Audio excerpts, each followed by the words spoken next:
supaya sesuai. Ini kemarin kita bahas dapat semuanya hari Jumat ya. Terus di PPKB juga kan? PPKB ya.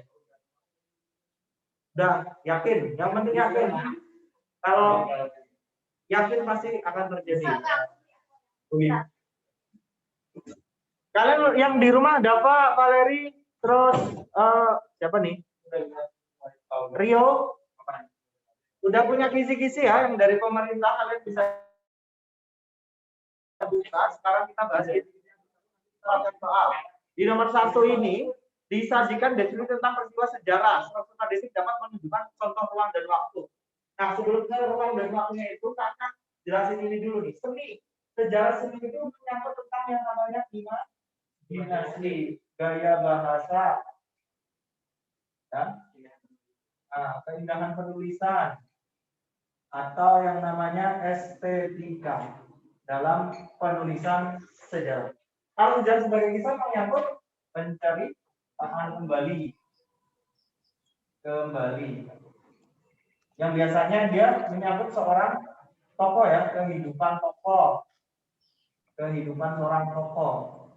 Biasanya juga bercampur dengan mitos dan hal-hal gaib.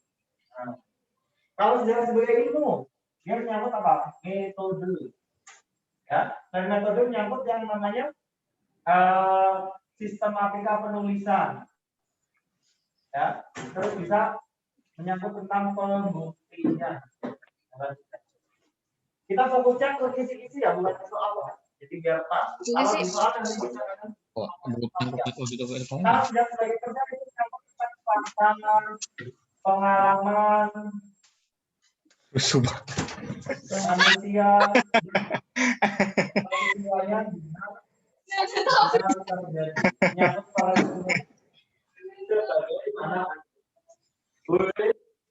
Oke ya.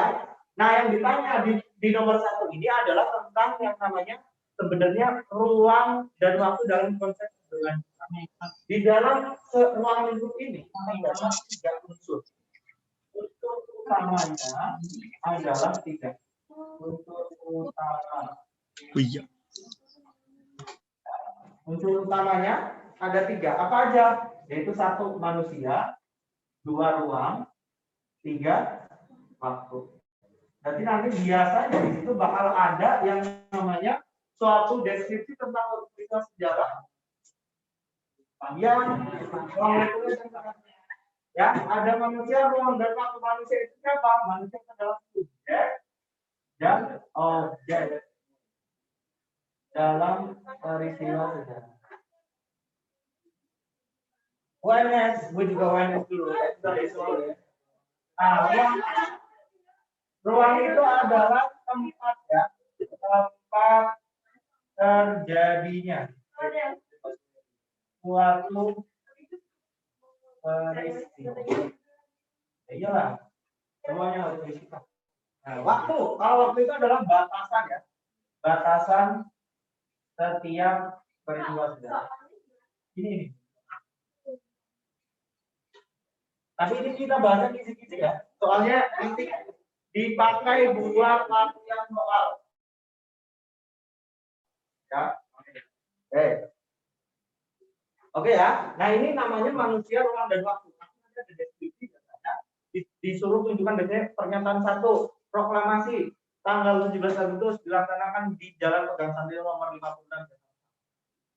Itu disuruh biasanya menentukan ruangnya apa berarti? 4. Berarti Jalan Pegang Santri Timur. Waktunya batasnya dari 17 Agustus. Manusianya siapa? Ada Soekarno, Hatta, ada peristiwa ringan juga kayak sebelum. Ada yang namanya Ahmad Sudarjo, perumusan Laksamana tadi. Itu kalau menurut kakak soal yang ini.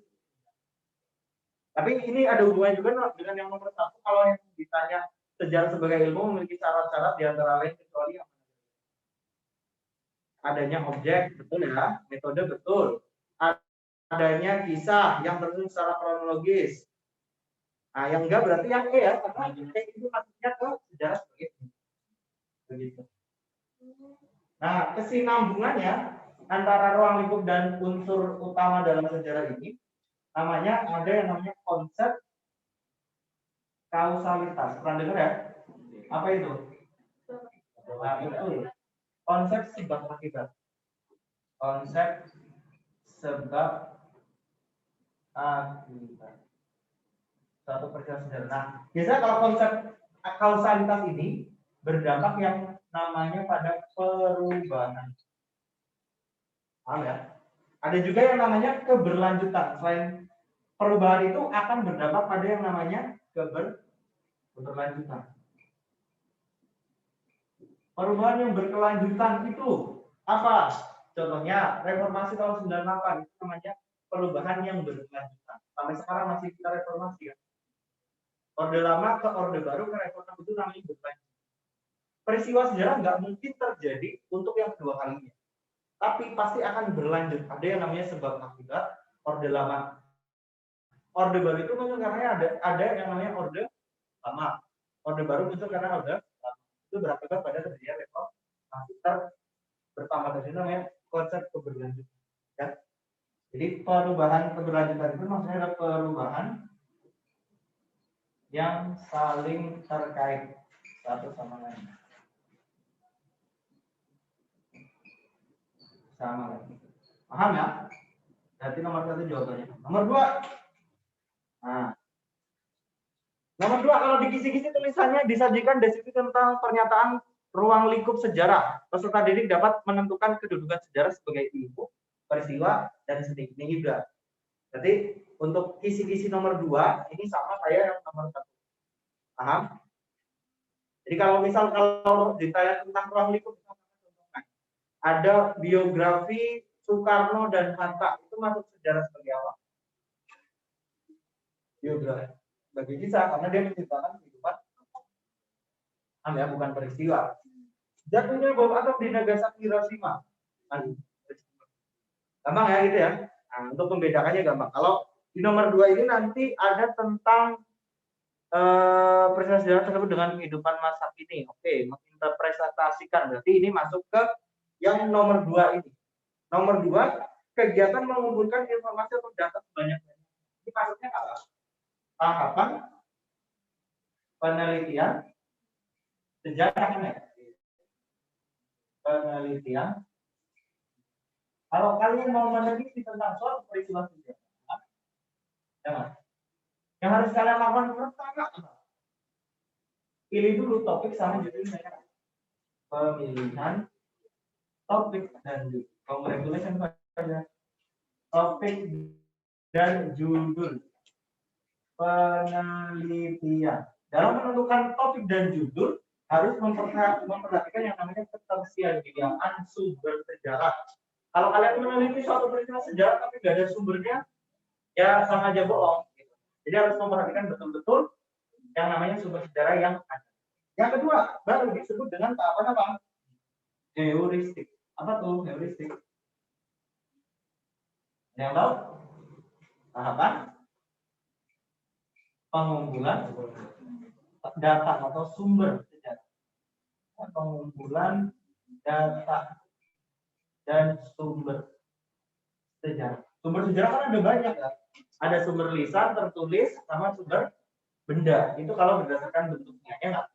Kalau sumber lisan apa contohnya? Saksi, pelaku, keterangannya ya.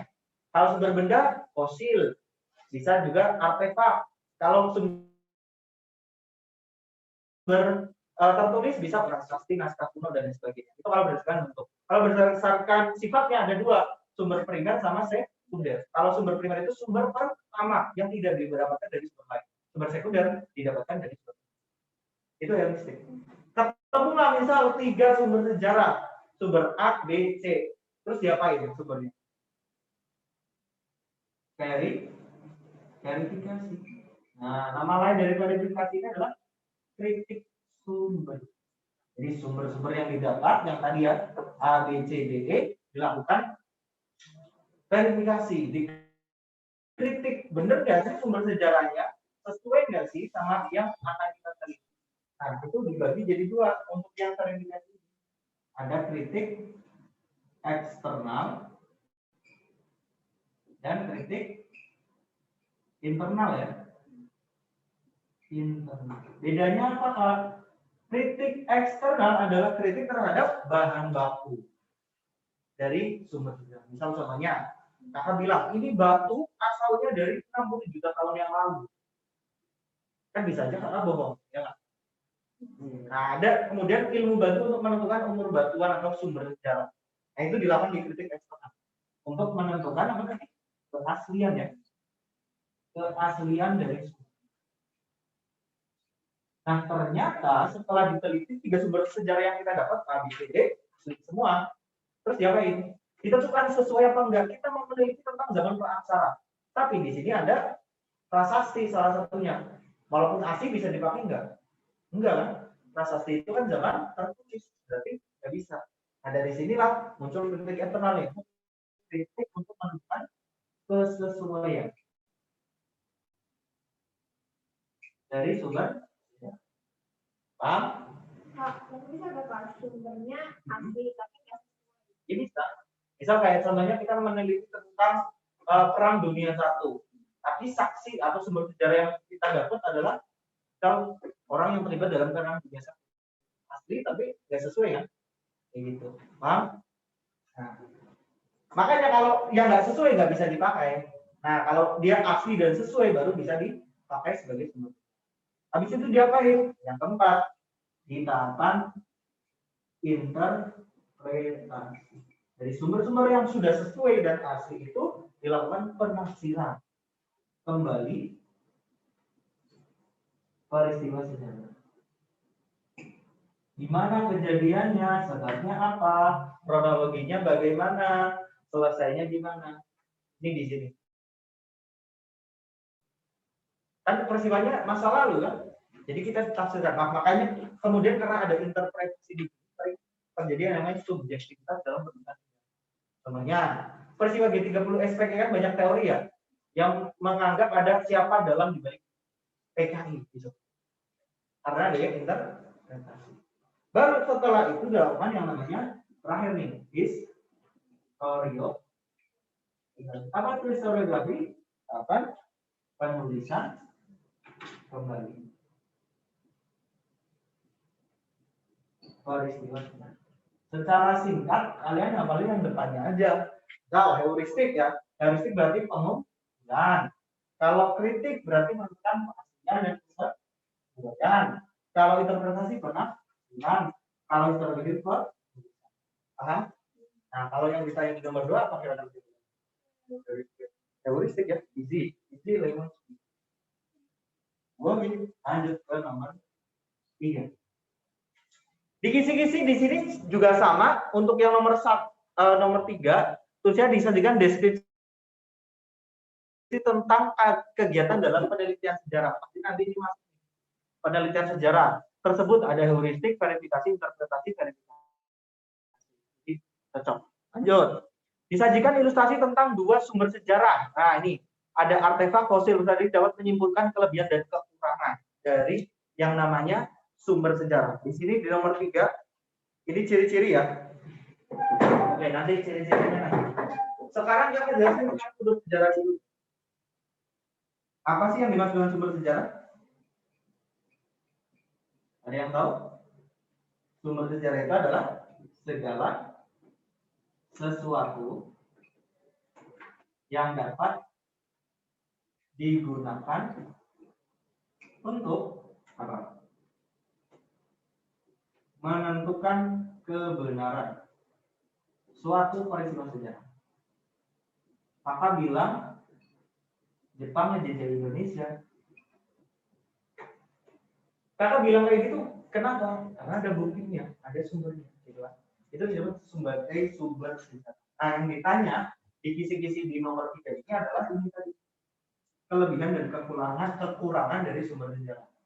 Nah, ada berbagai jenis atau macam-macam sumber sejarah. Kita dengan jenis sumber sejarah berdasarkan tadi bentuk ya. Bentuk. Ada 3 apa aja tadi? Sumber, lisan, terus tertulis, sama sumber Contohnya dulu, kalau kalian udah tahu bendanya pasti tahu kelebihan sama kelemahan. Kalau lisan, contoh sumber lisan apa? Keterangan, saksi, atau pelaku. Kalau tertulis bisa prasasti atau dokumen atau kitab-kitab kuno. Kalau benda bisa fosil atau artefak. Nah, kira-kira kalau saksi sama pelaku kelebihannya apa? Biasanya kalau saksi dan pelaku itu dipakai untuk sejarah kontemporer. Soalnya orangnya masih hidup. Ini depan dia. Apa masih nih? Oke ya, ada saksi. Itu kelebihannya kalau orangnya masih hidup. Bisa ditanya kalau ingatannya masih jelas gitu. Bisa kayak peristiwa 9/11. 9 September ketika gedung Menara WTC itu dibom gitu. Karena saksinya masih hidup, ingatannya masih jelas. Nah, itu kelebihannya kayak gitu. Jadi untuk sumber sejarah saksi atau pelaku itu buktinya jelas karena orang-orangnya itu masih ada, bisa dicari dengan mudah. Tapi kalau kekurangannya bagaimana? Yang namanya orang kan bisa bohong, ya nggak? Ya. Atau ingatannya itu bisa aja dia udah itu nanti. Atau juga peristiwa sejarahnya itu zaman praaksara, kan nggak mungkin tanya manusia purba kan, manusia purba gitu doang. Kalau bisa wawancara, tapi kan nggak mungkin. Itu kalau kelemahan dari sumber. Kalau prasasti kira-kira apa kelebihannya? Kelebihannya prasasti itu tahan lama, ya nggak, dari zaman praaksara. Dari zaman Hindu-Buddha sampai sekarang masih ada si batunya ini. Kelemahannya, prasasti itu atau yang sumber tertulis itu biasanya ditulis oleh pengikut raja, makanya dia subjektif banget. Subjektif banget gimana? Biasanya isinya mengagung-agungkan raja. Rajanya tidak sombong, suka menabung dan baik hati. Intinya tidak ada yang jelek-jelek tentang raja. Subjektif banget. Ya. Terus kalau sumber benda, fosil, artefak, itu susah untuk ditemukan kalau kelemahannya ya. Kelemahannya susah untuk ditemukan, tapi kelebihannya adalah kalau sumber fosil atau artefak itu pasti membuktikan suatu peradaban itu kelemahan sama kelebihan. Oke, sekarang kita balik ke soal. Jadi kita bahas kisi-kisi soal yang dua-duanya ada. Di mana ini merupakan ciri-ciri sejarah sebagai peristiwa, kira-kira yang mana? Ini udah dibahas di paling atas. Kalau peristiwa itu fakta, pengalaman manusia itu benar-benar terjadi. Berarti yang mana? Yang merupakan? Ya. Oke, paham. Sip, lanjut kita ke nomor 4. Di kisi-kisi tulisannya di nomor 4 apa? Disajikan ilustrasi tentang dua sumber sejarah udah tadi. Nah, ini disajikan isi dan karya historiografi. Peserta ini dapat menganalisis ciri-ciri historiografi. Oke. Sekarang kita balik ke historiografi ini. Historiografi itu apa? Penulisan. Kapan masyarakat Indonesia mengenal tulisan? Ada yang tahu? Kapan masyarakat Indonesia mengenal tulisan pertama kali? Historiografi. Tahapannya. Orang Indonesia mengenal tulisan pertama kali itu ketika zaman Hindu-Buddha. Itu kerajaan Kutai. Tulisan tertua di Indonesia adalah Prasasti Yupa yang ada di kerajaan Kutai Kalimantan. Jadi tahapan dari historiografi atau penulisan sejarah di Indonesia itu dibagi ke dalam 3 periode. Periodenya apa aja Kak? 1, ada historiografi tradisional, terus datang penjajah kan ya? Itu disebut nama historiografi kolonial, dan yang ketiga historiografi nasional atau modern. Nah, yang ditanya di kisi-kisinya itu adalah apa sih ciri-cirinya, gitu kan? Yang pertama dari tradisional berarti dia ciri-cirinya istana sentris, terpusat pada kehidupan istana. Bapaknya punya anak, anaknya berantem, akhirnya melakukan perkahwinan politik, terus diserang sama kerajaan lain. Istrinya umum-umumnya tentang kerajaan. Kalau kolonial berarti Eropa Eropa-sentris karena dia yang menulis adalah orang-orang Belanda. Kalau nasional Indonesia dan paham ya? Terus kalau tradisional sama kolonial itu sifatnya subjektif. Yang nulis itu adalah seorang tokoh ataupun seorang manusia yang dia digunakan untuk melegitimasi kekuasaan raja ataupun kekuasaan dari si pemerintahan kolonial. Berarti dia baik tradisional maupun ini bersifatnya subjektif sebenarnya. Berdasarkan sudut pandang dari si penulis sejarah. Kalau nasional atau modern dia sudah objektif. Berdasarkan peristiwanya sendiri. Nyata gitu, bukan hanya berasal dari sudut pandang. Terus kalau tradisional itu sangat kuat dalam genealogis. Pernah dengar genealogis ya? Genealogis itu silsilah keluarga kerajaan. Itu dari nenek moyang sampai cucu-cucunya ditulis di situ. Tapi dia lemah dalam yang namanya kronologisnya. Kapan Majapahit runtuh? Itu hanya perkiraan, bukan kita tahu bahwa Majapahit itu benar-benar ada di tahun sekian. Karena tidak membahas tentang kapan terjadinya, tapi bagaimana terjadinya. Kalau di zaman historiografis. Kalau kolonial, dia untuk digunakan untuk melegitimasi penjajahan. Jadi untuk memperpanjang masa penjajahan Belanda di Indonesia. Dan kalau nasional digunakan untuk meningkatkan nasionalisme dan patriotisme. Nah, jadi nanti kalau misal ditanya materi tentang yang namanya historia, kalian sudah bisa jawab. Ada 3 ya, tradisional, kolonial. Intinya untuk mempermudah, kalau tradisional zaman kerajaan gitu ya, kolonial zaman penjajahan, modern zaman kemerdekaan. Paham ya? Itu untuk di kisi-kisi. Oke. Yang ditanya di sini penalaran ya, historiografi peserta didik dapat menganalisis ciri-ciri historiografi. Tahapannya udah. Oke. Di kisi-kisi selanjutnya pengetahuan dan pemahaman, di sini dituliskan disajikan tabel tentang informasi manusia purba di Indonesia. Manusia purba itu ada Homo sapiens dan Sinanthropus pekinensis atau Meganthropus paleojavanicus, Homo erectus. Nah, ini 2 kok banyak. Ciri fisik, aspek fisik 2 manusia purba tersebut. Oke. Ini kita jawab dulu deh. Nomor 4 itu jawabannya kira-kira apa? Nah, ini manusia praaksara. Ciri kehidupan praaksara pada zaman masyarakat berburu dan meramu ditentukan oleh berapa? Nomor berapa? Berburu meramu. Ciri-ciri berburu berarti ya, masyarakat berburu meramu. Food gathering ya? Food gathering apa tuh? Cari makanan, karena dia belum bisa memproduksi makanan. Terus dia nomaden, berpindah-pindah tempat karena dia belum punya tempat tinggal. Hidupnya sangat tergantung dengan alam.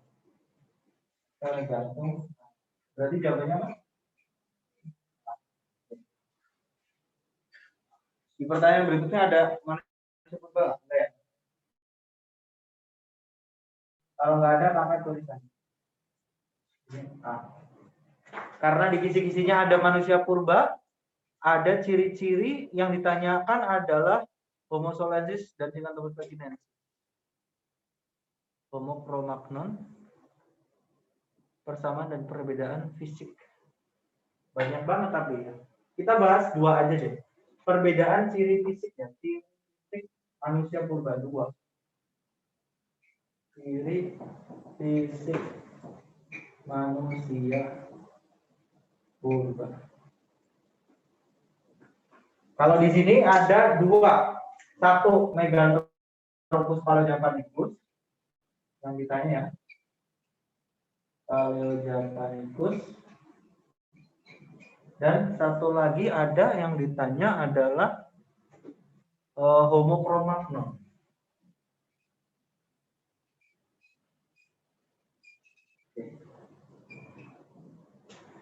Megatropus paleojavanus artinya adalah manusia raksasa dari Pulau Jawa. Ditemukan di Sangiran oleh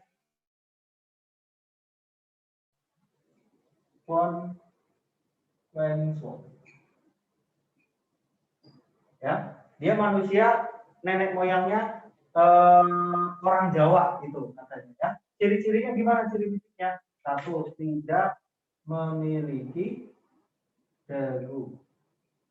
Volume otaknya itu di bawah 350 cc. Kecil banget ya. Di bawah 750. Terus dia berbadan tegap. Keningnya menonjol. Terus memiliki rahang yang kuat. Nah, sedangkan Homo Cro-Magnon ini adalah manusia Eropa yang sama kayak Homo sapiens, yang dianggap sebagai nenek moyang dari orang-orang Eropa. Ciri-cirinya gimana? Ciri-cirinya berjalan tegap, volume otaknya kurang lebih 1200 sampai 1400 cc. Terus dia sudah dapat memiliki kemampuan berpikir yang cerdas. Makanya nanti dengan adanya Homo Cro-Magnon ini, dia termasuk orang atau manusia purba yang mengganti sistem food production. Yang tadinya dia cari makanan dan memproduksi makanan, dia sudah dapat berpikir. Kalau di Indonesia namanya Homo sapiens, mirip sama Homo solensis, Homo wajakensis, dan satu lagi Homo floresiensis, tapi dia kalau floresiensis lebih ke bio. Oke, kita lanjut ke nomor 5 ya. Kalau di kisi-kisi tulisannya di nomor 5 adalah disajikan ilustrasi tentang kehidupan manusia praaksara. Tuntutan didik dapat menentukan aspek kepercayaan, sosial, budaya, ekonomi, dan teknologi. Banyak kan? Kita jawab aspek kepercayaannya dulu. Aspek kepercayaan praaksara ya.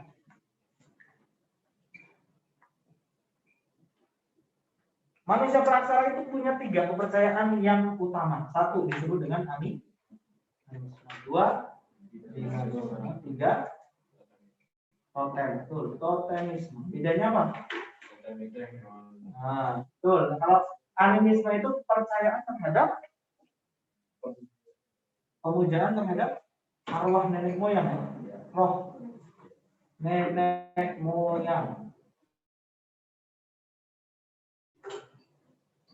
Kalau dinamisme, benda-benda gaib. Atau bisa juga kekuatan alam, kayak pohon, gunung, angin, hujan, gitu, petir. Kalau totemisme lebih kepada ada. Nah, ini aspek kepercayaan masyarakat praaksara. Kalau aspek politik, ya, siapa tahu ditanya ya, aspek politik itu lebih ke sistem pemilihan kepala sukunya. Sistem masyarakat, sistem politiknya disebut dengan sistem primus inter pares. Yaitu siapa yang kuat, siapa yang memiliki kemampuan spiritual, dia bisa dipilih menjadi kepala suku.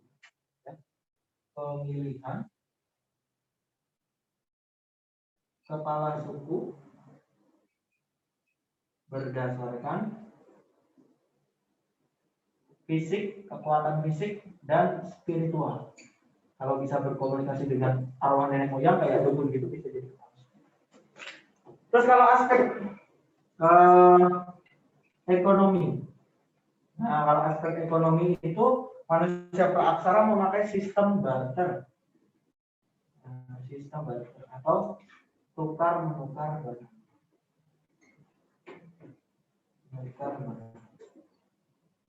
Oke. Kita sekarang jawab coba Di nomor 5, persamaan manusia purba di dunia dengan manusia purba di Indonesia. Ini di dunianya contohnya Cro-Magnon. Kalau yang ininya contohnya Megatrophus paleojavanus. Kecuali yang ditanya pola tempat tinggal, sama. Penemuan alat bantu sama, seni sama, yang beda adalah bahasa. Bahasanya beda antara kita sama. Sebenarnya sama, dari orang Eropa, orang manusia purba dimanapun sebenarnya. Makanya jenis-jenis barangnya juga relatif sama. Pemujaan terhadap arwah, ada tubuh batu, ada menhir gitu, itu di seluruh dunia sama. Yang aneh apa? Yang aneh, padahal dari dulu belum ada internet, belum ada HP gitu, tapi bentuk, misal contohnya kayak punden berundang itu relatif sama di seluruh dunia. Di Amerika juga ada, di Eropa juga ada, di Indonesia. Aneh nggak? Alien kali ya? Mungkin. Nomor 5 berarti jawabannya yang D ya. Oke, lanjut ke nomor 6. Di kisi-kisi dituliskan, disajikan deskripsi tentang peradaban peninggalan peradaban awal dunia. Nah, berarti peradaban awal dunia ada apa aja? Mesopotamia, Sungai Indus, Sungai Nil, Sungai Kuning, Wangho ya, sama peradaban Romawi Yunani dan peradaban Amerika kuno. Banyak banget itu. Yang ditanya apa nih? Keterkaitannya dengan kehidupan masa kini, hukum sosial, agama, dan lain sebagainya. Ini lebih ke pemahaman aplikasi. Aplikasi itu bisa dinalar, jadinya relatif cukup gampang. Nah, biasanya yang sering ditanyakan selain tentang yang namanya peradaban-peradaban itu adalah tentang hasil. Perlu Pak tulisan hasil kebudayaan. Salah lagi. Hasil kebudayaan peradaban kuno dunia ya. Peradaban kuno dunia. Nah, ini yang sering. Peradaban kuno tertua di dunia sebenarnya ada di Amerika, di Eropa, namanya peradaban. Tapi jarang ditanyakan karena tulisannya nggak bisa kita baca sampai sekarang, namanya tulisan Minos. Ya, makanya sering katakan bahwa peradaban tertua di dunia itu adalah peradaban Mesopotamia. Meso diantaranya artinya diantara, Potamos atau Potamia itu artinya sungai. Di antara dua sungai itu Sungai Eufrat dan Sungai Tigris. Terus ada peradaban Sungai Nil, ada peradaban Sungai Indus, ada juga peradaban Sungai Nil, Indus, ada Sungai Wangho, Cina kuning ya, sama satu lagi yang Eropa kuno, ada juga Amerika. Kalau Mesopotamia, contohnya banyak. Hasil kemudiannya ada Henny Garden, Taman Gantung. Ada tulisannya namanya Cuneiform. Ada juga undang-undang yang termasuk namanya Kodeks Hammurabi. Masih banyak sebenarnya ya. Ada zigurat, ada yang namanya Ekosfiglames dan kalau Sungai Nil ada yang namanya piramida. Ada juga Sphinx, ada obelis, ada juga hieroglif tulisannya. Sungai Indus ada sistem sanitasi, sistem irigasi, sistem tata kota, ada batu bata pertama kali bukan. Sungai Wangho kuning ada sutra, ada tembok besar Cina. Ada juga penggunaan keramik. Kalau Eropa ada Romawi kuno ya, Romawi, peradaban Romawi sama Yunani. Di sana banyak.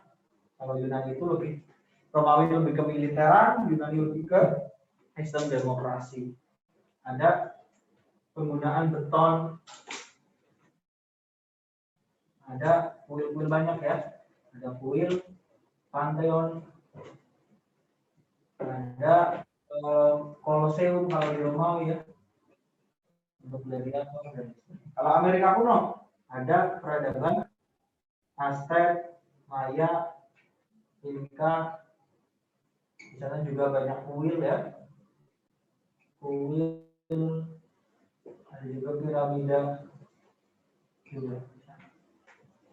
Lumayan mirip Sungai Nil sama Amerika Latin karena di sana ada proses komunikasi dan ada juga piramida. Oke, berarti bisa kita jawab nomor 6 juga ini yang merupakan hasil peradaban Mesir kuno adalah cuneiform tadi apa? Mesopotamia. Taman gantung Mesopotamia, hieroglif. Nah, itu jawabannya. Yang C ya. Oke. Mohenjo-daro itu masuknya ke Sungai Indus, Codex Hammurabi, Mesopotamia. Oke. Silakan bisa difoto dulu sebelum hapus. Yang di rumah juga. Difoto dulu sebelum.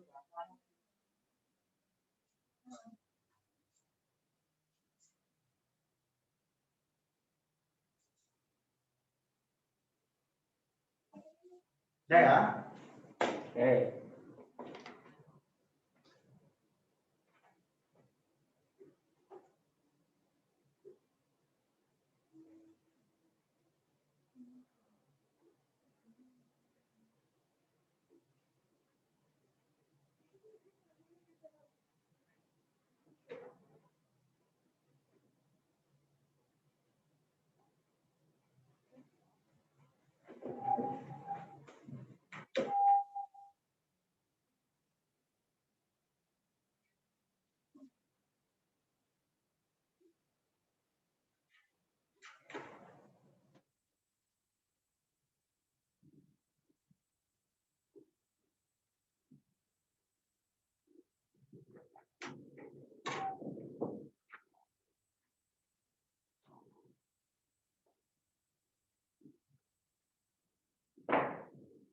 Oke, kita lanjut ke nomor berikutnya. Di sini dituliskan tentang disajikan deskripsi tentang perkembangan kerajaan Hindu, kerajaan maritim Hindu-Buddha di Indonesia. Ada Sriwijaya, Singasari, Majapahit. Yang ditanya peserta didik dapat menginterpretasikan pengaruh bidang pemerintahan sosial budaya dalam kehidupan masyarakat Indonesia ini. Aduh, ini banyak ya. Tapi nggak apa-apa. Nomor 7 nih. Ini hubungannya ada Sriwijaya, Majapahit, sama Islam tuh Demak. Ada Malaka. Nah ini nomor 7, 8, 9 itu adalah kerajaan maritim di Indonesia. Ini nomor 7, 8, dan 9. Kerajaan maritim. Apa sih kerajaan maritim itu? Kerajaan yang fokus utamanya adalah di bidang perdagangan ya. Kerajaan yang berfokus pada kehidupan perdagangan. Perdagangan internasional. Nah, untuk di Indonesia sendiri banyak kerajaan maritim, tapi biasanya berpacu dengan kerajaan dari segi maritim. Karena wilayah Indonesia subur, jadinya ada. Yang paling gede apa aja Pak? Ada banyak. Saya lihat ada kerajaan Majapahit, terus ada kerajaan Islamnya ya, ada kerajaan Demak dan Demak ya, Demak ada juga Mataram. Demak dan Mataram. Nah kalau di kisi-kisi ditanya adalah pengaruhnya, apa sih pengaruh kerajaan-kerajaan ini dalam sosial budaya politik bagi kehidupan Indonesia masyarakat Indonesia sekarang? Kira-kira apa?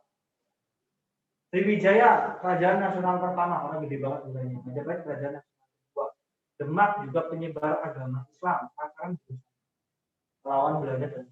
Jadi dengan adanya kerajaan maritim ini, secara tidak langsung Indonesia menjadi negara yang bersatu dulunya sampai sekarang. Semboyan Bhinneka Tunggal Ika pun ada di kerajaan Majapahit, yaitu di kitab Sutasoma. Ya. Nah, untuk yang nomor 7 ini ditanya adalah di bawah ini merupakan bukti bahwa Sriwijaya sebagai pusat penyebaran agama Buddha. Salah satu buktinya adalah sebuah, kalau Sriwijaya itu masuknya ke ini ya, nomor 7 itu yang berita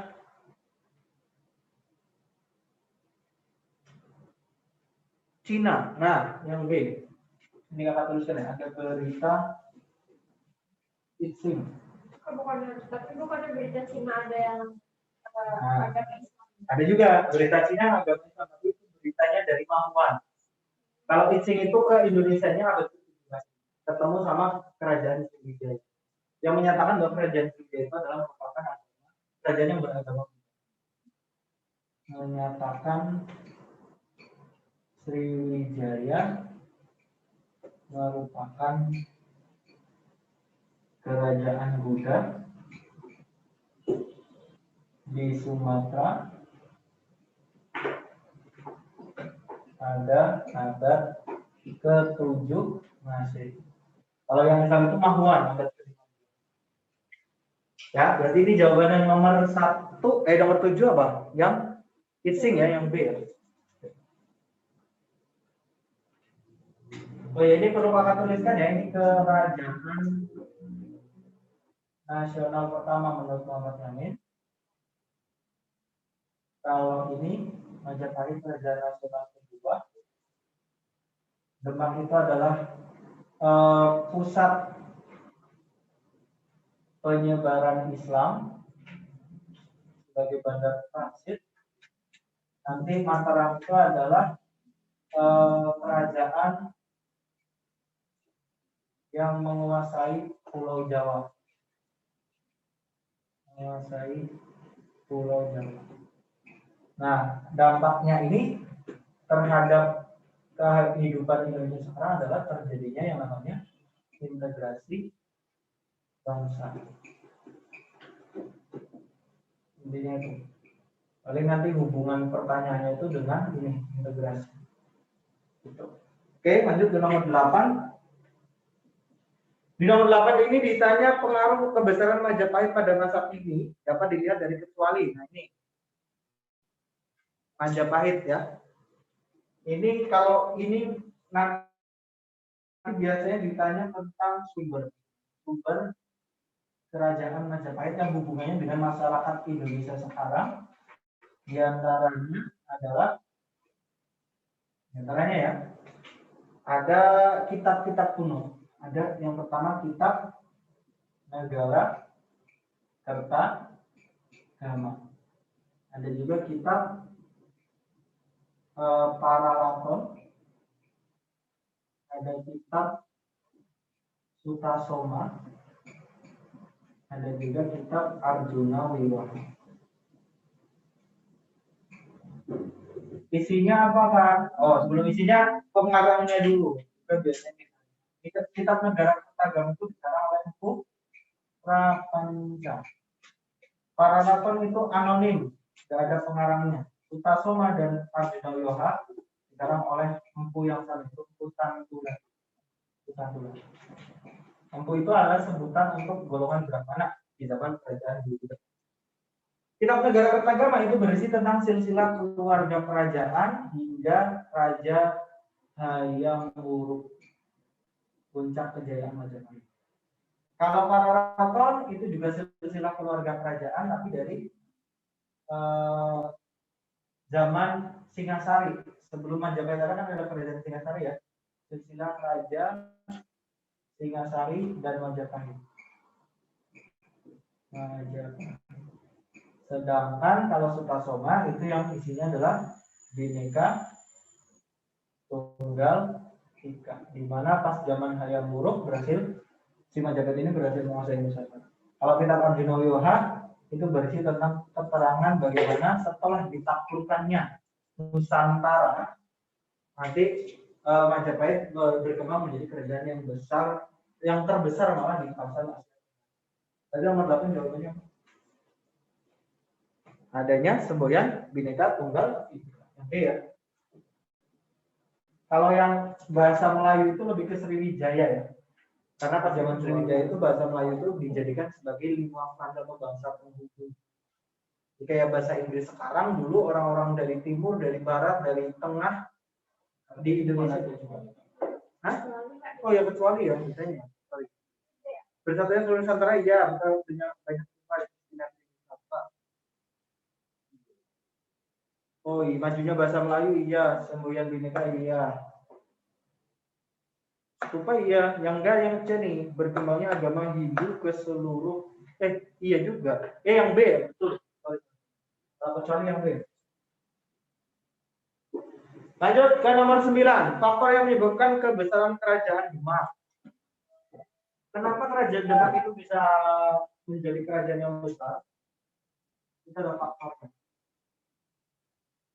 Kebesaran kerajaan Demak. Yang pertama,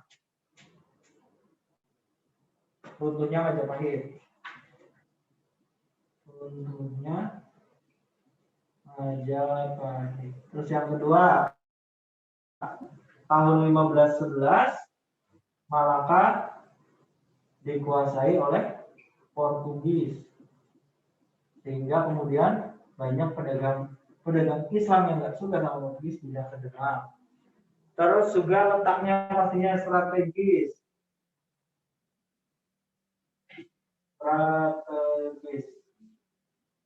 Di antara jalur perdagangan barat dan timur Indonesia. Perdagangan di Nusantara. Terus dia juga memiliki tanah yang subur. Sehingga komoditas utamanya nanti dia adalah pengekspor beras utama di seluruh wilayah Nusantara. Jadi jawabannya apa? Yang nomor 2 benar ya? Semenanjung Malaka salah. Nah itu kalau ini salah, berarti nomor 3 sama 4 ya. 10. Nah ini 10 Demak lagi, diwanya bukan merupakan faktor kegagalan serbuan Demak ke Malaka. Apa sebabnya?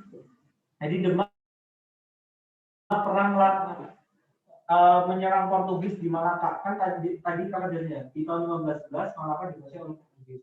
Sebagai bentuk solidaritas, nanti Demak mengirimkan Adipati Yunus untuk menyerang Malaka, untuk menyerang Portugis di Malaka dan mengusir. Tapi gagal, sehingga Adipati Yunus itu nanti wafat ketika penyerangan. Makanya dia dijuluki sebagai Pangeran Agama. Nah, di sini yang ditanya adalah faktor kegagalannya.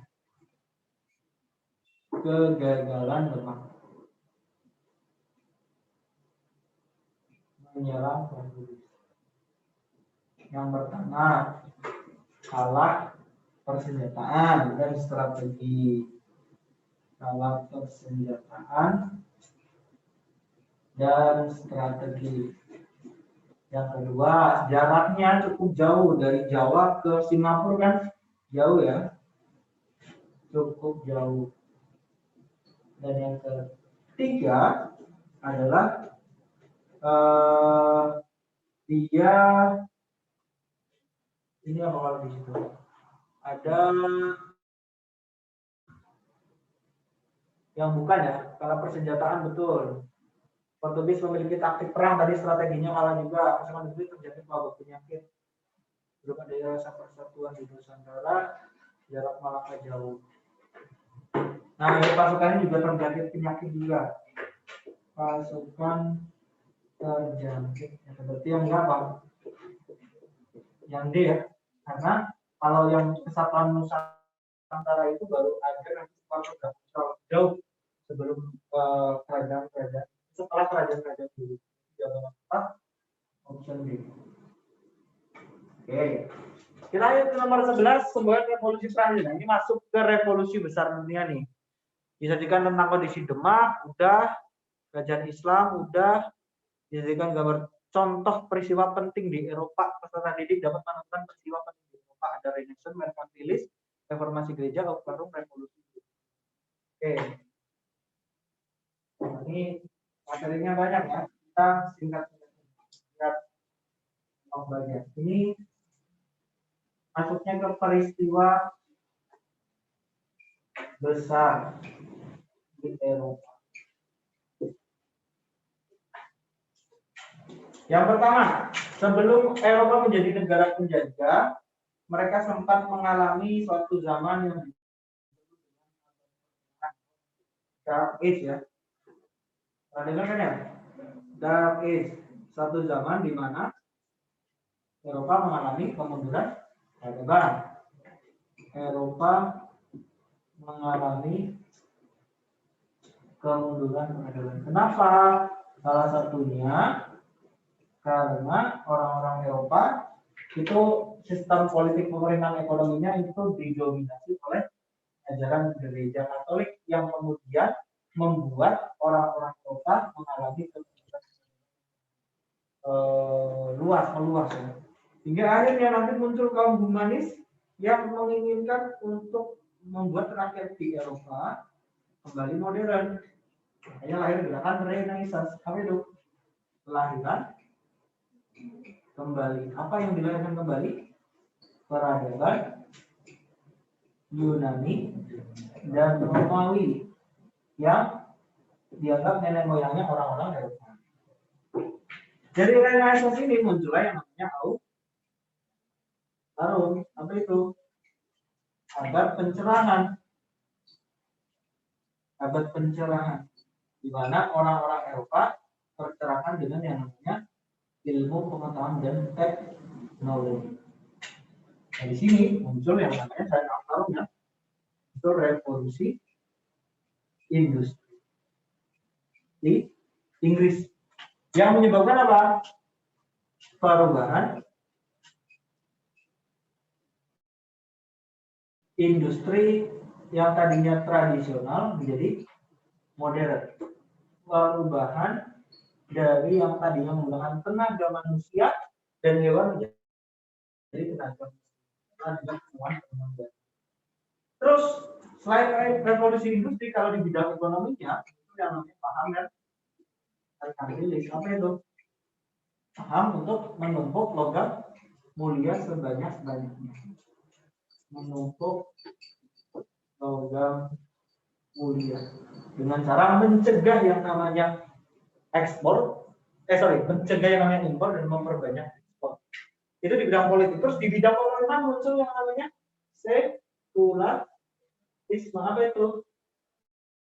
Pemisahan antara agama dan politik atau pemerintah. Agama dan negara. Kenapa bisa muncul? Karena adanya reformasi gereja. Reformasi gereja ini muncul gara-gara adanya penjualan surat indulgensi atau surat pengampunan dosa yang kemudian membuat ajaran agama Kristen ini terpecah di beberapa sekte atau aliran. Ada Kristen Protestan ya, ada Katolik, ada Calvinis, ada pengikut-pengikutnya. Jadi reformasi gereja adalah perubahan sistem gereja. Nah, gara-gara terjadinya peristiwa-peristiwa ini, orang-orang Eropa itu juga melakukan yang namanya penjelajahan samudra. Oke, yang ditanya di sini adalah semboyan revolusi Prancis. Nah, dari adanya revolusi industri ini muncul yang namanya paham-paham besar di dunia. Salah satunya adalah liberalisme. Liberalisme ini menjadi salah satu faktor munculnya revolusi Prancis. Semboyan revolusi Prancis itu ada 3, apa aja? Liberté, égalité, sama fraternité. Yang disimbolkan dalam bendera Prancis yang warnanya biru, putih, dan merah. Liberté artinya kebebasan, égalité artinya persamaan, fraternité baru artinya persaudaraan. Tapi jawabannya apa?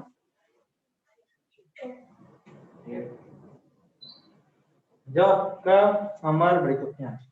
Perhatikan data berikutnya merupakan penyebab utama terjadinya Perang Dunia II. Ini maksud Perang Dunia.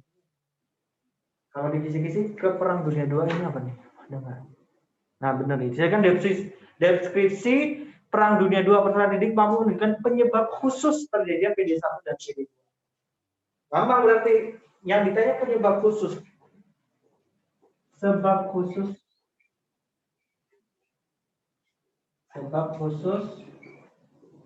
dari PD1 dan PD2. PD1 dulu. Yang terjadi di tahun 1914 sampai 19. Sebab khususnya kenapa? Karena kematian atau terbunuhnya Franz Ferdinand, yaitu putra mahkota Austria yang dibunuh oleh orang Serbia. Di mana Serbia temenan sama Rusia, Austrianya temenan sama Jerman. Dan Jerman dan Rusia punya triple alliance, makanya terjadilah perang dunia. Ya, ini PD1. Jadi karena terbunuhnya Franz Ferdinand, yaitu siapa? Putra mahkota Austria oleh Gavrilo Princip dari Serbia. Ini sebab khusus di PD1. Sedangkan di PD2 terjadi lagi kan, di PD1 ada blok sentral dan blok sekutu. Di PD1 yang menang adalah blok sekutu, yang kalah blok sentral. Di PD2-nya salah satu perjanjian yang ada di PD1 ada perjanjian Versailles ya. Salah satu isi perjanjian Versailles itu adalah wilayah Polandia yang tadi dijajah sama Jerman itu dimerdekakan. Nah, apa hubungannya dengan Perang Dunia II? Nah, ini 1939 sampai 1945. Perjanjian Versailles itu menyatakan seharusnya Polandia merdeka. Namun di tahun 1939 setelah berdirinya Partai Nazi dan Adolf Hitler ada, kemudian sebagai cara untuk membatalkan secara sepihak perjanjian Versailles itu, Jerman menyerang Polandia di tahun 1939. Nah, itu menjadi sebab khusus terjadinya Perang Dunia II. Serangan Jerman ke Polandia, tempatnya di ibu kotanya itu Danzig. Dan juga nanti di tahun 1941-nya Jepang menyerang Pearl Harbor.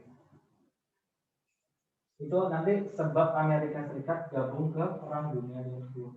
Kalau di Perang Dunia I karena nanti kapal dagang Amerika Serikat diserang sama Jerman. Nah, nomor 12 sudah bisa dijawab. Yang merupakan penyebab utama terjadi Perang Dunia II yang mana?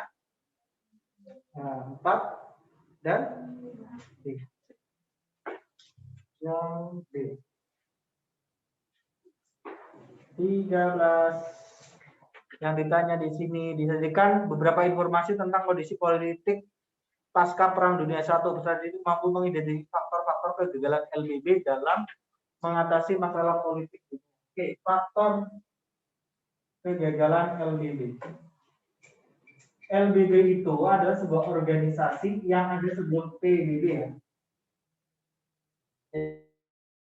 Jadi setelah PD1 ada LBB, setelah PD2 ada PBB. Beda, ada Liga Bangsa-Bangsa dan ada Persatuan Bangsa. Tapi tugasnya sama, menjaga perdamaian. Di tahun 1939, serangan Jerman ke Polandia membuat LBB gagal menjaga perdamaian. Kenapa kok bisa gagal? Salah satunya karena LBB keanggotanya bersifat sukarela. Gabung boleh, nggak gabung juga boleh. Yang kedua, LBB tidak memiliki kewenangan yang mengikat terhadap anggotanya. Misal gabung dan ada sebuah negara, misal Korea Utara itu bikin nuklir, terus LBB larang, tapi tetap jalan. Dan LBB nggak punya kekuatan untuk membuat Korea Utara misal mencabut atau melakukan embargo, itu nggak bisa. Gitu ya. Terus selain itu, nih serangan Jerman ke Polandia, terus juga terbentuknya politik aliansi setelah Perang Dunia yang ke-1, namanya Fakta Tripartit, bukan Fakta Warsawa lagi ya. Nanti Fakta Warsawanya ada di setelah Perang Dunia. Gitu. Nah di sini pertanyaannya bukan itu, tapi di kisi-kisi pertanyaannya nanti pasti bakal tanya tentang. Nah yang ditanya di nomor 13 ini adalah berikutnya merupakan dampak Perang Dunia I di bidang politik antara lain kecuali ya tenggelamnya 4 kekaisaran Jerman, Austria, Hungaria, dan betul. B munculnya negara-negara baru, betul. Lahirnya Liga Bangsa-Bangsa, betul. Munculnya paham fasisme di Italia, betul. Munculnya blok barat dan blok timur, salah. Karena munculnya blok barat dan blok timur itu adalah dampak dari perang dunia. Jawabannya E. 14. Nah ini faktor utama kegagalan LBB mengatasi masalah politik dunia. Yang mana? Oh ya, tambah satu lagi ya. LBB itu hanya dijadikan alat juga. LBB hanya sebagai alat politik pemenang Perang Dunia I untuk menguasai daerah-daerah.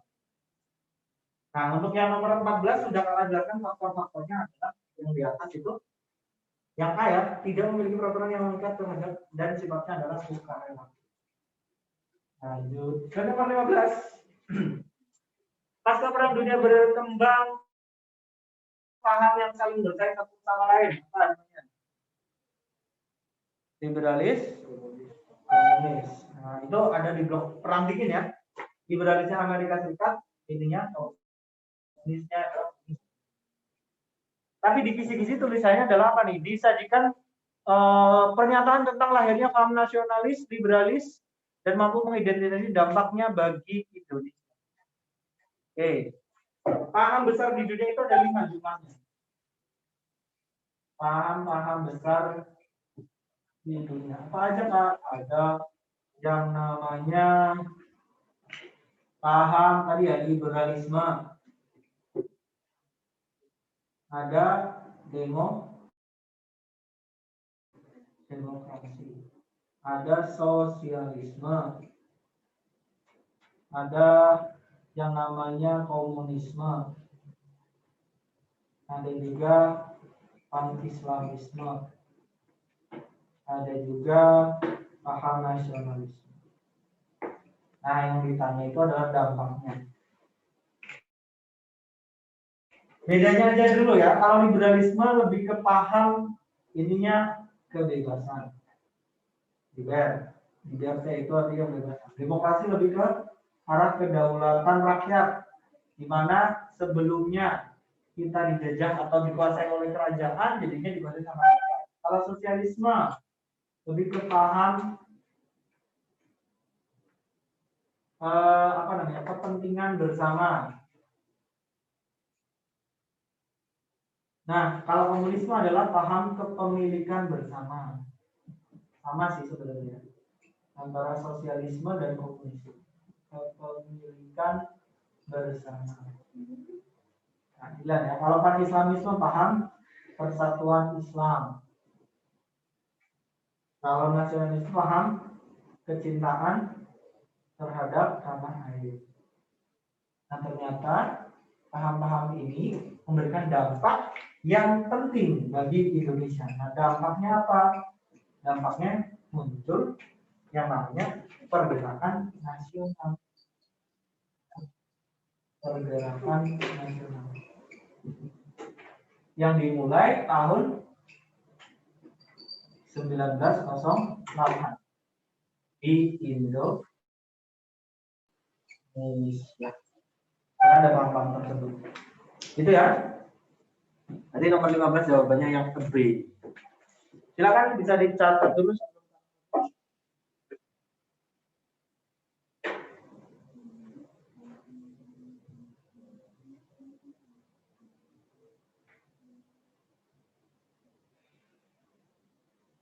Lanjut ke nomor berikutnya.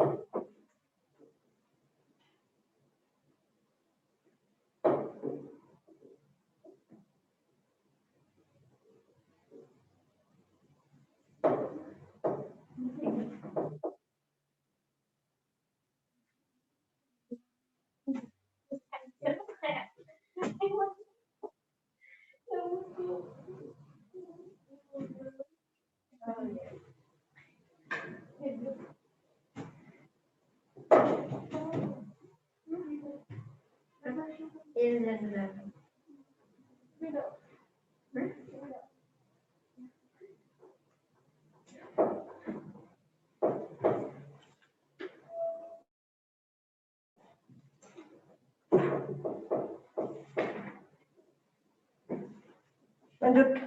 Nomor 16. Ada kelompok siapa tuh? Perhatikan gambar berikut. Nah, ini ada hubungannya dengan revolusi besar di dunia. Ada revolusi Cina, revolusi India, ada revolusi di Filipina. Nomor 16 ya. Nah, kalian bisa tulis, siapa tahu ditanya, itu foto-fotonya. Nomor 1 namanya adalah Dr. Sun Yat-sen. Ya, nomor 2 itu Mao Zedong. Mao Zedong. Z-E-D-O-E-N-G. Nomor 3 Mahatma Gandhi. Nomor 4 dan nomor 6 itu orangnya sudah tahu, pasti cukur ya, nomor 4 itu. Namanya Mustafa Kemal Pasha dari Turki. Yang nomor 5 itu Jose Rizal. Ya. Yang ditanya yang merupakan tokoh nasionalisme Mesir ditunjukkan oleh gambar nomor yang Mesir itu yang Mustafa Kemal Pasha, Turki sama Mesir sebenarnya. Nomor 5 sama 6 itu jawabannya 2. Beda.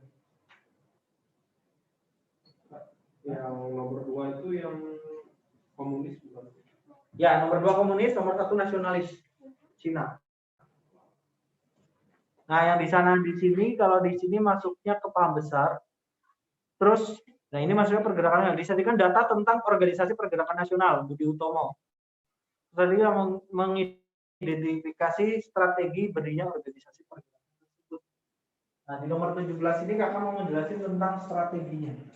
Strategi organisasi pergerakan nasional.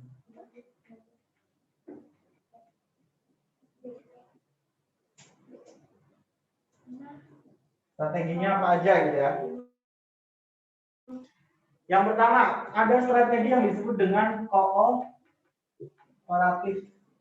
dan non politik. Ada juga yang radikal dan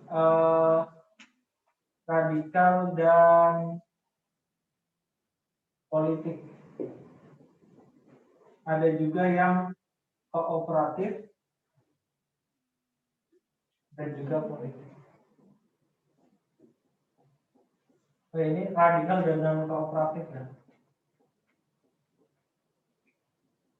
Ada juga yang lewat jalur pendidikan. Bedanya apa sih? Kalau kooperatif itu kerjasama, non kooperatif tidak bekerja sama. Radikal itu melawan. Lawannya radikal adalah moderat. Nah, contoh organisasinya apa aja? Kalau kooperatif non politik ada pertama ya, Budi Utomo, ada Sarekat Islam, ada Muhammadiyah. Oke. Terus kalau yang radikal dan non kooperatif ada Perhimpunan Indonesia, ada PNI, ada PKI. Kalau kooperatif dan politik awalnya ya ada IBIS, Partij, ada Foxtrot, ada Petisi Sutarjo, ada GAPI dan lain sebagainya. Kalau pendidikan ada Taman Siswa, ada IMS Kayu Tanam, ada juga Kesatria. Strategi-strategi ini digunakan oleh organisasi pergerakan nasional tujuannya untuk mencapai tujuan. Nah, kalau nomor 17 ini maksudnya ke gerakan nasionalisme Mahatma Gandhi. Ada yang namanya gerakannya Mahatma Gandhi ya. Ini ajaran Mahatma Gandhi. Apa aja? Ada yang namanya Swadesi, ada Satyagraha, ada Hartal, dan ada Ahimsa. Apa bedanya Pak? Kalau Ahimsa itu gerakan tidak memakai kekerasan. Kalau Hartal itu mogok kerja. Satyagraha Gerakan Cinta Tanah Air. Swadesi memakai produk-produk sendiri. Tadi jawabannya apa? Yang ditanya apa di situ? Gerakan nasional untuk Mahatma Gandhi yang menyerukan untuk melakukan perjuangan tidak memakai kekerasan. Nah, ini yang A ya. Ini kalau pergerakan nasional di India, kalau ini di Indonesia. Lanjut ke nomor 18. Juga ini merupakan faktor yang menyebabkan kebangkitan bangsa Eropa adalah kecuali. Dengan deskripsi kegiatan organisasi pergerakan nasional sebagai respon. Sudah. Disajikan tentang informasi ekonomi dan politik pada masa pendudukan Jepang. Nah, ini kita bahas dulu pilihan gandanya karena ini hubungannya dengan pergerakan nasional. Di nomor 18 ini di bawahnya merupakan faktor penyebab kebangkitan bangsa Eropa. Kecuali munculnya organisasi tadi benar nggak? Boleh ya? Adanya paham baru di bidang politik, sosial, ekonomi tadi, liberalis dan lain sebagainya. Ditemukannya penemuan baru iya. Adanya revolusi industri iya. Pengen bantu untuk mempertahankan adanya gereja. Karena adanya reformasi gereja. Tapi bukan ya? Maksudnya yang 19. Setelah terjadi revolusi Rusia. Ya, nomor 1. Kira-kira revolusi apa tuh? Louis 16. Sanchez. Kalau nomor 2. Rusia. Kalau nomor 3. Cina. Kalau yang Rusia, yang tidak Rusia ya? Berarti nomor 2 ya? Oke. Karena yang nomor 4 itu Amerika. 20 di bawah ini yang merupakan tujuan didirikannya Indies Party. Indies Party itu belum mencapai kemerdekaan tujuannya. Dia baru memelihara nasionalisme, membangun sosial, memberantas usaha-usaha yang mendapat Indies Party sendiri didirikan oleh 3. Siapa aja? Siapa aja? Dr. Cipto, Ki Hajar, sama Jowes. Kalau yang Soekarno itu bukan yang terakhir tapi 4. Soekarno, Hatta, Ki Hajar Dewantara dan Ki Haji. Jadi Hajar itu ikut 3 terakhir dan 4 serangkaian. Betul itu. Lanjut ya, nanti kita sampai zaman pergerakan Jepang. Nah, yang ditanya ini maksud pergerakan nasional. Pendiri organisasi Sarekat Islam. Sarekat Islam itu didirikan oleh Haji Samanuddin. Ini yang option. Kalau yang A, itu penggagas Budi Utomo. Kalau yang D, Dr. Sutomo itu adalah pendiri Budi Utomo. Jadi penggagas sama pendirinya beda ya.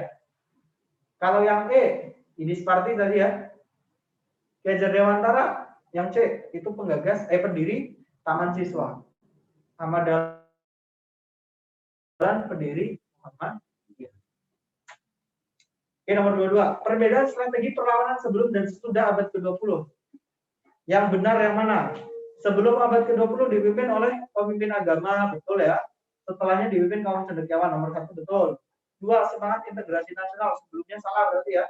Harusnya kembali. Nomor 3. Perjuangan bersenjata, betul. Setelahnya perjuangan bersenjata dan diplomasi, betul juga. Berarti jawaban yang betul adalah 1 dan 3. 4 ya enggak? Enggak, 4 itu kebalik juga. Jadi jawabannya 1 dan 3 doang. A ya. 2 A. Yuk, 2 3. Berikut ini merupakan organisasi yang sifatnya radikal. Tadi kami PI, PNI, PKI. Indies Party pun nanti jadi radikal pada akhirnya. Supaya ada tulisan Alsikens Nederland luas jika aku seorang Belanda. Berarti jawabannya apa? C. 2 4. Berikut ini ya udah. Nah, ini dampak penjajahan Jepang sama kayak di kisi-kisi di bidang sosial. Kalau nomor 1 kira-kira sosial bukan? Ya, ya nggak? Munculnya sikap persatuan dan kesatuan. Ya, bangsa Indonesia mengalami berbagai pembaruan akibat didirikan Jepang, betul. Pembentukan strata masyarakat sosial paling bawah. Betul juga dalam pendidikan. Nah, nomor 5 sama 6 itu lebih ke pendidikan bukan sosial. Berarti 1 2 3 4 ya. Nah, ini sama kayak kisi-kisi. 2 5. Kita lanjut kalau kisi-kisinya di sini. Dijadikan ilustrasi tentang Proklamasi. Peserta didik mampu menginterpretasikan 3 arti penting proklamasi. Oke. Makna penting proklamasi ada 3. Makna proklamasi. Yang pertama, ada makna di bidang sosial, politik, dan ada makna di bidang pemerintahan. Sosial, ekonomi, bukan pemerintahan sama politik sama. Ekonomi. Kalau makna di bidang sosial, proklamasi itu sebagai pernyataan bahwa RI sederajat dengan bangsa lain sebagai bangsa yang sudah merdeka. Yang kedua, kalau di bidang politik sebagai pernyataan secara de facto kemerdekaan Indonesia. Terus yang di bidang ekonomi sebagai awal bahwa pernyataan RI dapat mengelola SDA-nya sendiri untuk kemakmuran rakyat. Oke. Itu kalau di kisi-kisi. Nah, di sini yang ditanya di bawah ini merupakan respon masyarakat Indonesia pada masa pemerintahan Jepang. Kira-kira yang mana? Yang A, terjadinya perlawanan rakyat desa Sukamana, iya ya.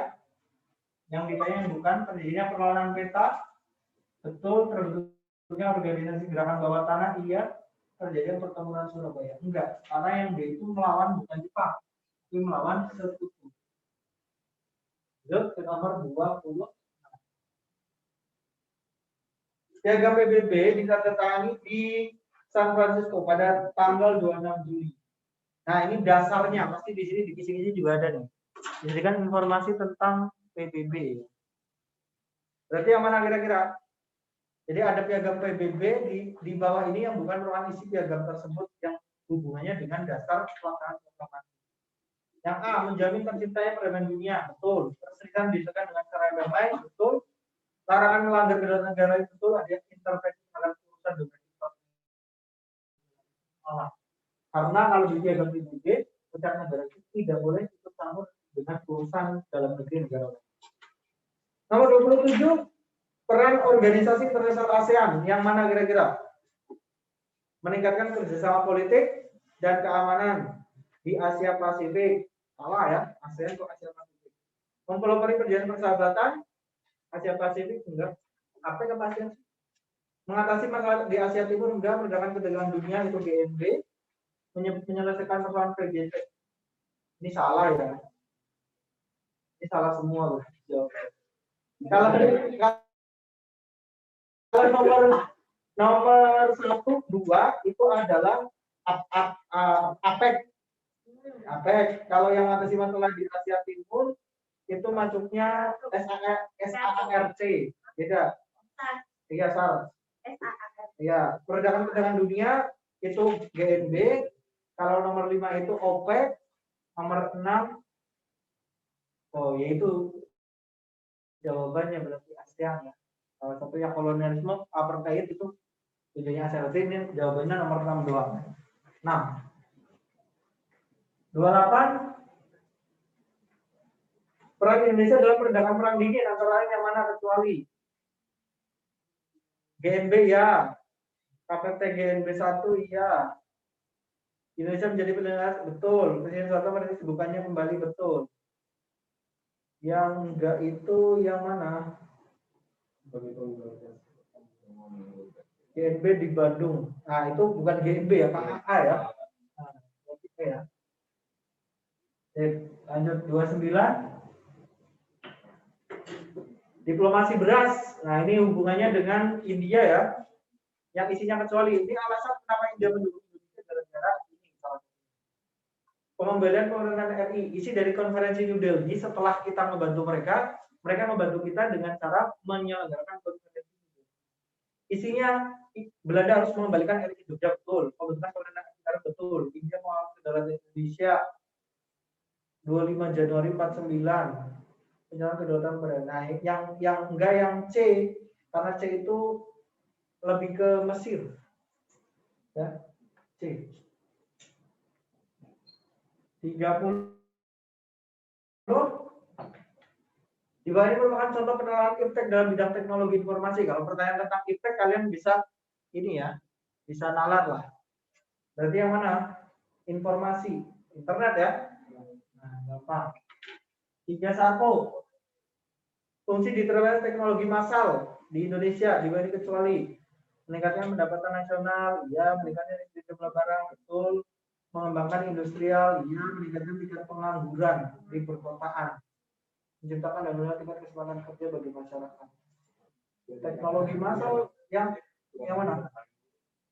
Hah? Yang D, paling buruk yang D. Tapi kan memang kalau teknologi massal itu malah mengurangi, memperbanyak tingkat pengangguran. Tapi dia malah menghilangkan lapangan kerja. Jadi lebih tepatnya ini. 32. Latar belakang berdirinya OKI, Organisasi Konferensi Islam. Geografis enggak ya? Budaya enggak juga. Persoalan nasib enggak. Terdirinya pembakaran Masjidil Aqsa nomor 4. 4, 5 sama 6. Nah, tidak D ya. 33. Ini bukan merupakan organisasi bersifat global. Global itu berarti ya sistemnya terbentuk karena kepentingan tertentu, bukan karena alasan tertentu. GNB ya enggak? Tapi dia bukan organisasi. Nah, berarti jawaban yang tepat ada A sama D. APEC itu regional ya. A, OPEC itu global, kan minyak. Tidak, bukan kawasan tertentu. Ya, berarti A dan D. Tanggung ya? 3, 4. Tokoh yang terlibat konflik Vietnam Selatan menjadi pemimpin Vietnam Selatan. Itu Ho Chi Minh yang Vietnam Utara. Mon Dinh Diem yang D ya. Kalau Indonesia Kamboja, Wonon juga Kamboja. Politik apartheid ada 3 undang-undang yang rasial mengatur pemisahan tempat tinggal itu disebut dengan population. Ini lebih ke pengatur pemisahan tempat tinggal adalah lebih grup areas Act yang B. B. 36. Itu pas zaman politik pemisahan ras ya. Gorbachev melakukan keberadaan di segala bidang kehidupan. Pembaharuan itu apa? Basis keterbukaan. Kalau perestroika itu pembaharuan. Tadi aku kelas Keterbukaan.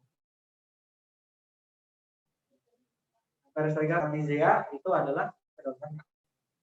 Kondisi Jerman Barat ditunjukkan oleh nomor berapa kira-kira? Berkembang menjadi negara kapitalis, betul. Merosotnya ekonomi, salah, itu timur. Sistem pemerintahan demokrasi, betul. 3 pemerintahan berpindah, itu timur. Mengalami pertumbuhan ekonomi, betul. Berarti 1, 3, dan 5. Yang A, karena 2, 4, 6-nya itu adalah yang Jerman Timur. Kalau tadi Zaporos keadilan. Peradilan yang adil. Pengadilan yang adil. Kedaulatan. Di bawahnya bukan merupakan faktor runtuhnya Yugoslavia, yang bukan ya. Adanya keinginan bangsa Serbia, betul. Adanya feudalisme atau perbedaan etnis, betul. Kepentingan berpintu tidak ada pemimpin, betul. Adanya perang antara etnis Yugoslavia, betul. Ada 38 ini. 39. Dampak perangan ideologi komunis di Kamboja kecuali terjadi perang Kamboja, betul. Perang antara Kamboja, betul. Terjadi antara Vietnam dan Cina, betul. Diterapkan kerja paksa di Indonesia untuk Tangono. Salah, harusnya bukan Norodom tapi sama sih. Enggak, yang E nih, dia misalnya mata uang hak milik pribadi agama enggak, yang E ya. Terakhir 40. Intervensi pihak asing perang Teluk 1 dalam perang Teluk 1 Irak dibantu oleh negara yang A, Arab Saudi, Jordan dan perang Teluk 1 itu antara Irak dan Iran. Perang Teluk 2 Irak dan Kuwait. Irak semuanya.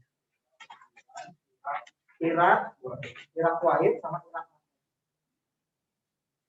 Oke, dari semua yang ada silakan diskusi. Tidak ada, kalau tidak ada terima kasih atas perhatiannya Kakak Airi. Wassalamualaikum warahmatullahi wabarakatuh. Semoga besok nilainya bagus-bagus. 100 semua ya. Amin. Semangat yang di rumah juga ya. Kakak Airi, wassalamualaikum warahmatullahi wabarakatuh. Dadah. Waalaikumsalam.